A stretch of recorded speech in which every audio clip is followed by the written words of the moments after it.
Snowflakes drifted through the dim glow of the neighborhood streetlights, settling softly over the quiet Chicago suburb. But the silence was broken by the uneven crunch of footsteps.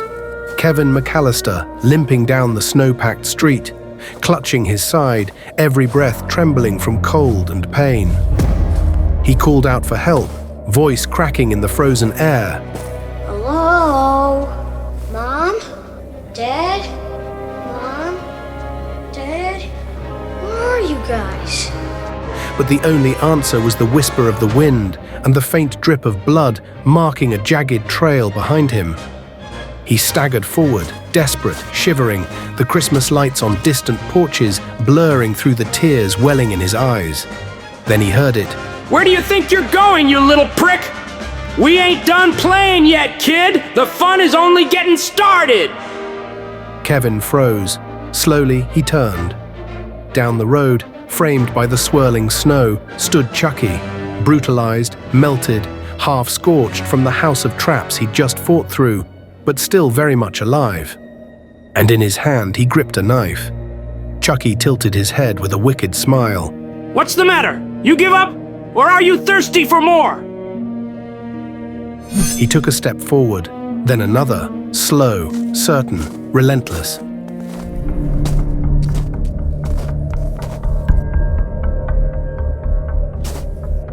Kevin turned to limp away, panic tightening his throat, but the injury in his leg buckled with every movement. He could feel Chucky closing the distance. Kevin had put up a valiant fight, but now he found himself out of traps and out of ideas, with nowhere to go and no one to run to. And as the vicious serial killer doll closed in, all seemed lost. But before we get to that final desperate showdown and see how it ends, let's first break down exactly what we are dealing with. In this video, we're going to take a deep look at both Kevin McAllister and Chucky, who they are, what they can do, and how their strengths and weaknesses stack up against each other. We'll examine Kevin's creativity, planning skills, and uncanny ability to turn an ordinary house into a battlefield. And we'll weigh that against Chucky's brutal intelligence, supernatural durability, and unrelenting thirst for violence. Then, once we understand both sides, we'll walk through a full hypothetical fight scenario. I'm up here, you moron! Trap by trap, hit by hit, to determine who would most likely be left standing when the snow finally settles. And there may even be a few fun cameos along the way. So when Kevin, the genius trap setter and strategist, faces off against Chucky, the sadistic killer doll, who would win? Make sure to stick around until the end of this video to find out who comes out on top. We post regular videos like this one, pitting iconic movie characters against each other to determine who would win. Make sure to subscribe so you don't miss any of our epic showdowns. And drop a suggestion in the comments for what characters you would like to see face off next. Your suggestion could be used in our next video. On one side is Chucky, a 2.5-foot-tall good guy doll possessed by the soul of Charles Lee Ray, a brutal serial killer who turned to voodoo to escape death. Standing at around 29 inches and weighing just under 15 pounds, Chucky's small frame hides a vicious strength, surprising durability, and an unnerving level of intelligence. He's fast, hard to spot, and nearly impossible for most adults to take seriously until it's too late. He's stabbed, strangled, and bludgeoned victims far bigger than himself, and he keeps coming even after being burned, shot, or dismembered. His greatest weapons aren't just his knives and tools. It's his cunning, his willingness to kill without hesitation, and the fact that he has no problem using his small size to vanish into shadows, vents, or toy piles before striking again. On the other side is Kevin McAllister, the kid who turned household appliances into weapons and slapstick into survival. Around 11 years old in this scenario, Kevin stands roughly 4.5 feet tall and weighs somewhere in the 70 to 80 pound range. He's not supernatural, he's not a trained fighter. But what he has is something just as deadly in the right circumstances. Raw creativity, fearless improvisation, and a tactical mind that thinks in blueprints and pressure points. Kevin has shown he can rig complex traps with limited time and resources, anticipate enemy movements, and adapt mid-fight when plans go wrong. He's resilient, resourceful, and wired with a blend of childish mischief and battlefield-level strategic instinct. Where Chucky has cruel intent, Kevin has ingenuity and preparation.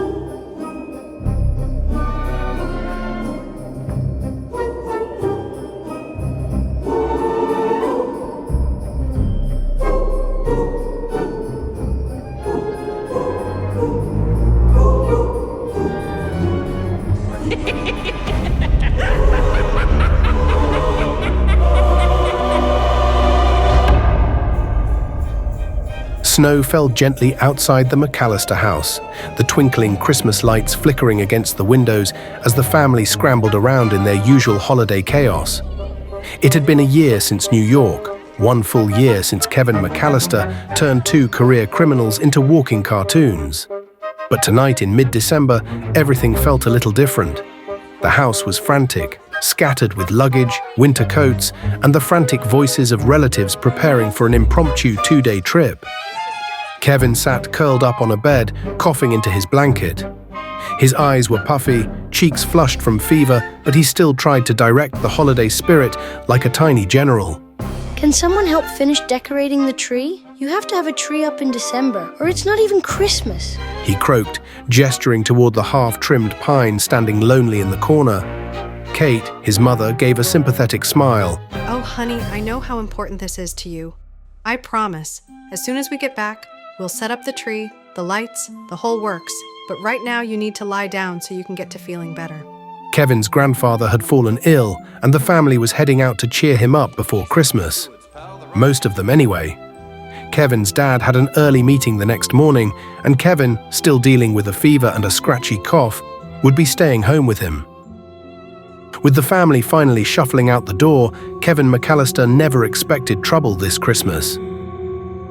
With the house quiet and a snowstorm rolling in, he opened an early gift from his grandmother, only to find a good guy doll staring back at him. A doll? Yikes. Thanks a lot, Grandma. He couldn't quite put his finger on it, but there was something about the toy that gave him a sense of unease. As he looked into its eyes, he couldn't help but feel a sense that there was someone, looking back at him. He set it on the dresser next to his bed, and soon was fast asleep.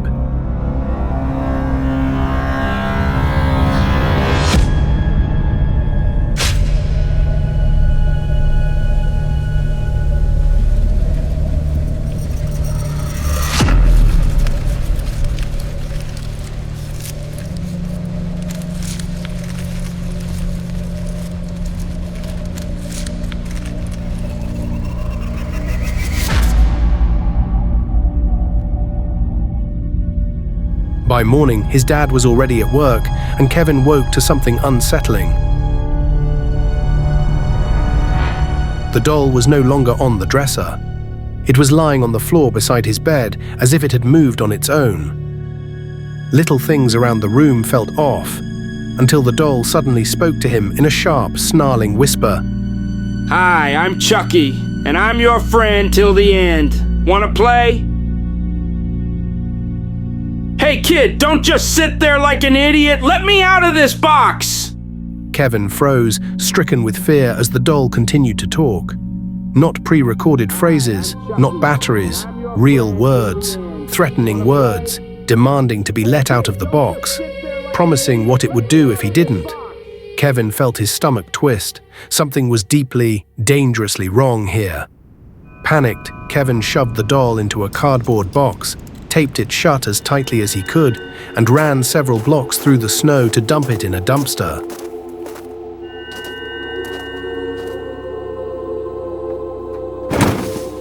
Hey, you little bastard! What the hell do you think you're doing? Let me out of here! From inside, the doll screamed and cursed, making promises that it would escape, come back, and burn his whole house down. face of yours and feed you to some damn dogs! Let me out of here, Kevin! Kevin! When I get out, I'll burn your house down! I'm coming back, Kevin! I'll burn it all to the ground! Terrified, Kevin rushed home and called his dad, but the snowstorm kept cutting the line. His father told him that he was snowed in at the office and to stay with the neighbors until he could get back. But Kevin knew better. That doll wouldn't stay gone, not for long. And if Chucky was coming back for him, Kevin wasn't running. He was preparing. Because once again, Kevin McAllister was home alone.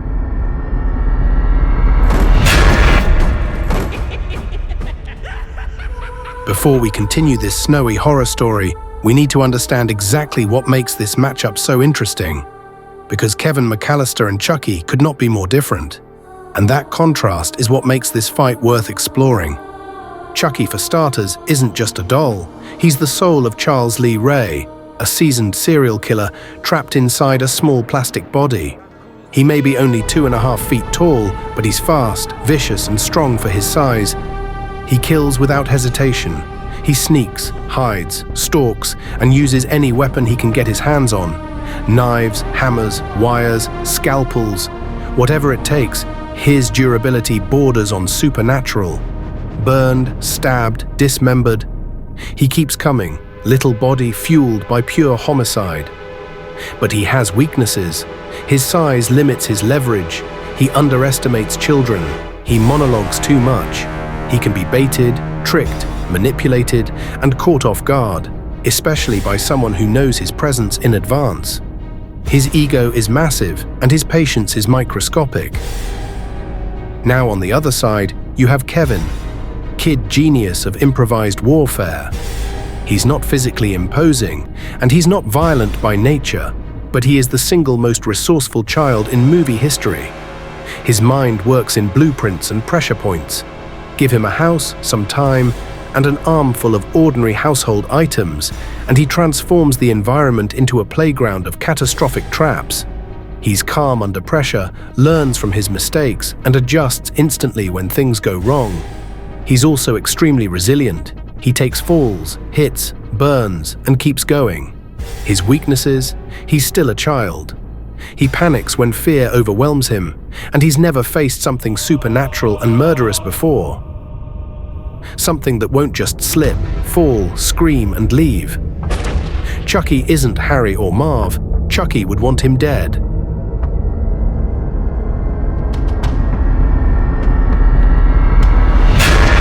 Keep the change, you filthy animal.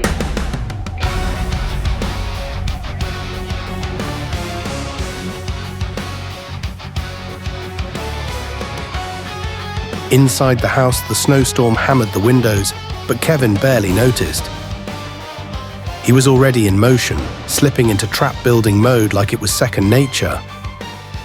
With his father unable to come home for who knows how long, Kevin knew it was up to him to once again defend his house from that thing that was on its way to destroy it. The first trap he set was the front door. Kevin dragged an old car battery from the garage and clipped the jumper cables onto the terminals, the metal sparking lightly as they locked into place. He carried the cables into the entryway and wrapped the ends firmly around the brass doorknob, winding them until they held solid against the metal. Anyone grabbing that handle would get a jolt strong enough to stop them in their tracks. This wasn't a prank. It was his first strike, the opening move in a war he hadn't asked for but was ready to fight. He stretched a tripwire low across the hallway, hung a paint can at the top of the stairs, and scattered marbles across the kitchen tiles. In the living room, he propped ornaments on loose shelves and rigged a space heater behind the back door. Every room became its own little battlefield.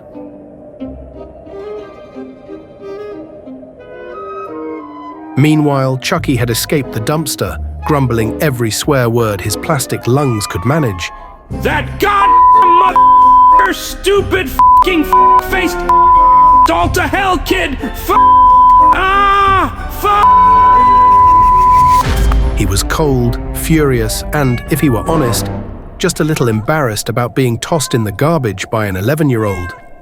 So when a cute, fluffy yellow cat trotted up to him with big, curious eyes, Chucky reacted with all the grace of a toddler having a meltdown. A moment later, he crossed paths with someone else prowling the neighborhood that evening.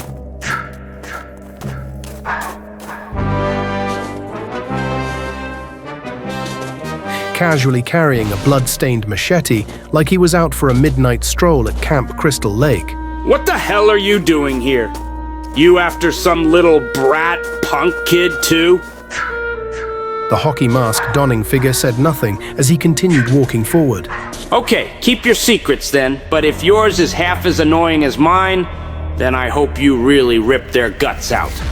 The two locked eyes for a split second, silently acknowledging each other like exhausted co-workers sharing the same terrible shift, then moved on toward whatever chaos they were heading to unleash.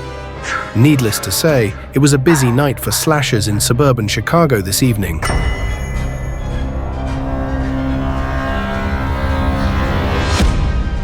Kevin spent the day darting from room to room, setting trap after trap with the focus of someone who'd done this before. Outside, the storm thickened, swallowing the neighborhood in white. Somewhere out there, dragging itself through the snow with pure, furious determination, Chucky was making his way back. Kevin didn't know how the doll escaped the box, only that he was coming, and fast. Kevin tied off the final knot on the last trap, breathing hard. For a moment, the house went still. Then, outside the window, he saw it. Hey, kid, I know you're in there. Come on, Kevin, open the door. The silhouetted frame of Chucky moving outside the house, looking for a way in. Let's talk this out like pals. Listen, just let me in for 2 seconds. I left my keys. Yeah, I left my car keys in there. Just let me come in and grab them and I'll be out of your hair. Come on in, you horse's ass. I left the front door unlocked for you. Kevin yelled back as Chucky began making his way toward the front door, muttering threats into the winter air. I'm going to tear his throat out and flush it down the toilet. That stupid little piece of licking, garbage-eating, face munching bastard kid. I'll kick in his face and in his mouth. That annoying little piece of He began making his way up the steps, only to slip immediately on the thick layer of ice Kevin had laid down. Growling, he climbed back up, this time moving more slowly and carefully. Inch by inch, he made it to the door and then reached out to grab the handle.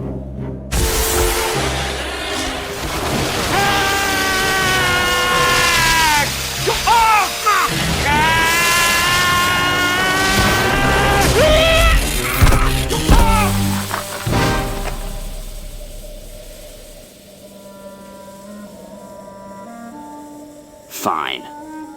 Front doors are for wimps anyways. Furious and smoldering, Chucky scrambled to his feet, dusted himself off, and once again treated the surrounding neighborhood to his uniquely imaginative usage of the English language. Fuck! Shut! Ah! That frickin' rat-haired, scrawny little puke-stained piss ant! I'll kick his face into a cream of wheat-filled bag and stuff his mouth with a dirty moldy sock. He stormed around the house, remembering the tiny doggy door he thought he'd seen in the back. This is it. Don't get scared now. He stuck his head through the door and looked up. And on the other side was Kevin McAllister. Hello. Yes! Yes.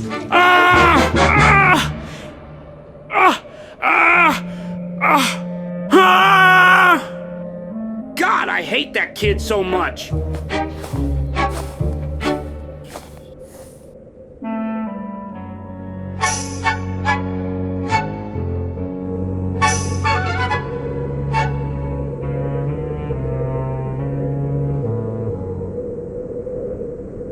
What are you looking at, you white-faced moron? Yeah, I'm having a bit of a tough time with this kid. So what? I seem to remember you getting owned by some babysitting teenage girl with a coat hanger. So do a little self-reflection before you start judging other people, okay?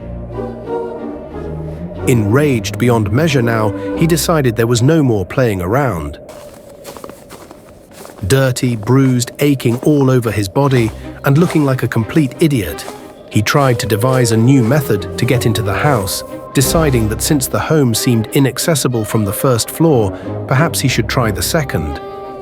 He scaled the siding of the house like a rabid squirrel, slowly climbing up the guttering onto the roof, attempting to reach an open window on the second floor.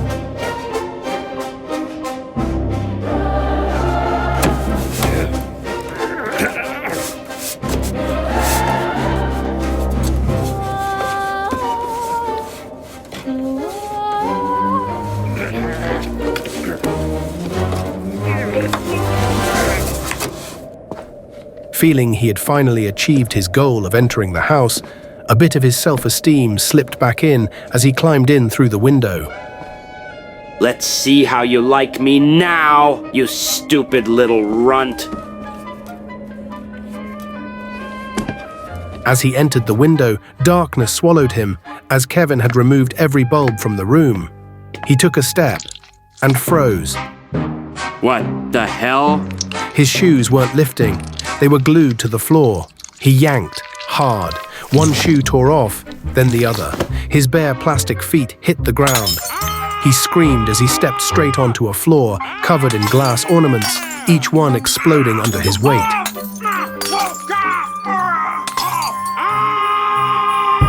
From there, he plunged into Kevin's house of horrors, trap after trap after trap. Swinging objects, falling tools, surprise hits, tripwires, slaps, smashes, burns.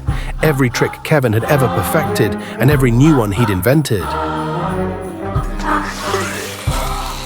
With every trap he stumbled into, his rage grew. All the while, Chucky's use of profanity was reaching new levels, as he uttered every curse combination known to mankind.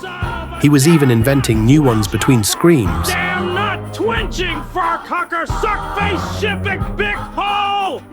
He wasn't just cussing, he was freestyling vulgarities like a deranged lunatic. It was hard to tell why he did this. Perhaps he was just impossibly furious. Or perhaps the repeated blunt force trauma to his head had finally knocked a few bolts loose. But despite everything, he kept coming. I'm up here, you moron!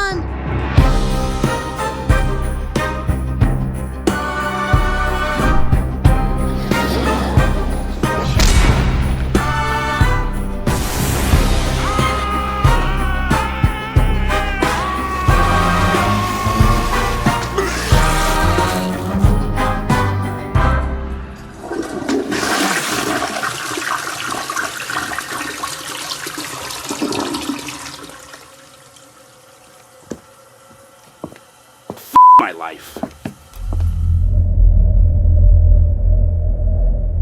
Chucky picked up a knife from the kitchen floor and continued to pursue Kevin through the house. And then, at the end of the hallway, he finally caught his break. Kevin stumbled. Just for a second. But that was all the time Chucky needed. Chucky leapt, slashed, and tore a deep line across Kevin's leg. Kevin cried out and collapsed, but managed one desperate kick to knock Chucky through the doorway of the basement, sending him tumbling down the steps. Kevin picked himself up and limped toward the front door. For the first time that night, Kevin McAllister was afraid. His last trap had been set, and now he was all out of tricks. He dragged himself outside, heart pounding, and stumbled into the snowy street.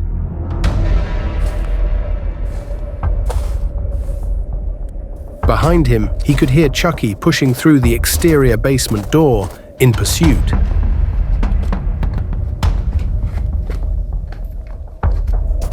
Kevin! Come on back, Kevin. We've been having such a good time together. Don't run away when things are just starting to get fun. Kevin, out of ideas and out of time, slowly made his way down the road, a trail of blood from his wound following him.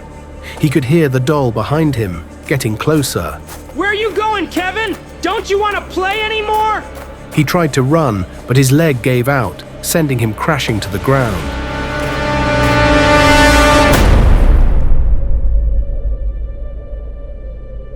You're not so tough when you're outside of your house.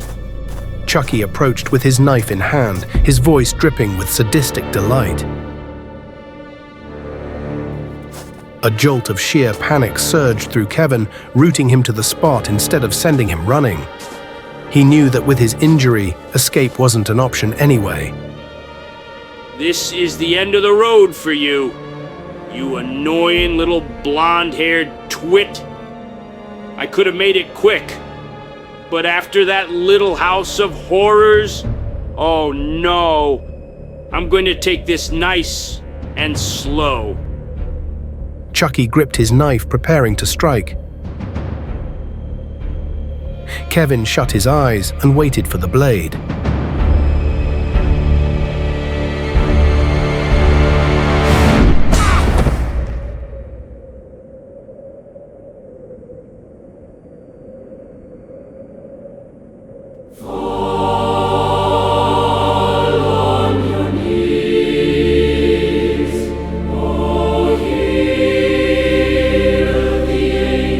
The metallic crack of a snow shovel split through the night air. Chucky was knocked to the ground with a thud. And standing over him, shovel hoisted like a battle axe, was Old Man Marley. Hello, Kevin. Are you okay? Let's get you up. Marley helped Kevin stand back to his feet, and the two began walking side by side down the snowy road.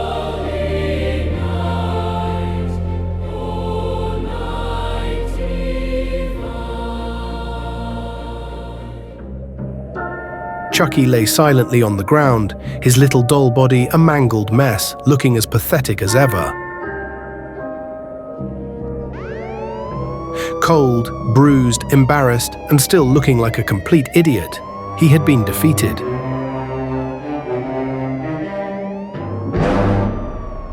The police had already arrived, alerted by concerned neighbors who heard the commotion outside. Hey, do any of you guys have some aspirin?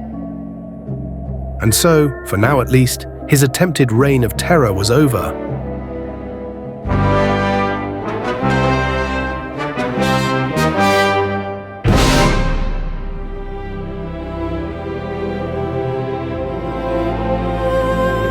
Marley and Kevin stood side by side, watching as the police took Chucky into custody. Then, together, they continued down the road toward home, where Kevin knew safety waited for him, and where Christmas could finally feel like Christmas again. So if Kevin McAllister faced Chucky, who would win? Although Kevin would absolutely outsmart Chucky in the early stages, turning his home into a labyrinth of traps that would leave even a murderous doll battered and humiliated, Kevin almost always finds himself in peril by the end. His ingenuity buys him time, but when the chaos settles, Kevin is usually cornered, exhausted, and out of tricks. Chucky is relentless and likely would last through much of Kevin's assaults and ultimately find a way to gain an advantage. However, perhaps that's where Kevin's true strength shows up. Kevin's greatest ability isn't just his creativity or tactical brilliance, it's his heart. He has an uncanny gift for showing kindness to the lonely, the misunderstood, and the people everyone else ignores. So, do you bring your friends up here? I haven't got many friends. And in return, those unlikely friendships become his saving grace at the exact moment he needs them most. It's not luck, it's who he is. So in the end, I give the ultimate victory on this one to Kevin, for his unwavering courage, clever resilience, and the compassion that turns strangers into allies when it matters most. So although Chucky would give Kevin a run for his money and might even gain the advantage over him in a moment of weakness, in the end, that foul-mouthed little idiot doll would find himself utterly outmatched, not just by Kevin's wit and ingenuity, but by his heart. And maybe, just maybe, by a little Christmas magic too.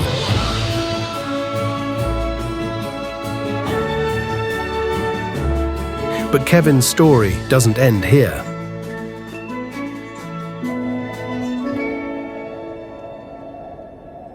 Hours after Chucky was taken into custody, Kevin was back inside. He cleaned what he could of the chaos, exhausted and shaken from the bizarre experience, but alive. And then the phone rang. Kevin smiled with relief as he rushed to pick up the phone, thinking that his dad had finally gotten a call through. But it wasn't his father. Rather, it was a low, oily voice that spoke through the other end. A voice that Kevin did not recognize, one he had never heard before. The sound of it immediately made him feel uneasy. He didn't know why at first. He just had this deep sense that the person he was talking to was dangerous. And when Kevin said hello, they simply replied by saying, "Hello, Kevin. Say, can I ask you a question? What's your favorite scary movie?"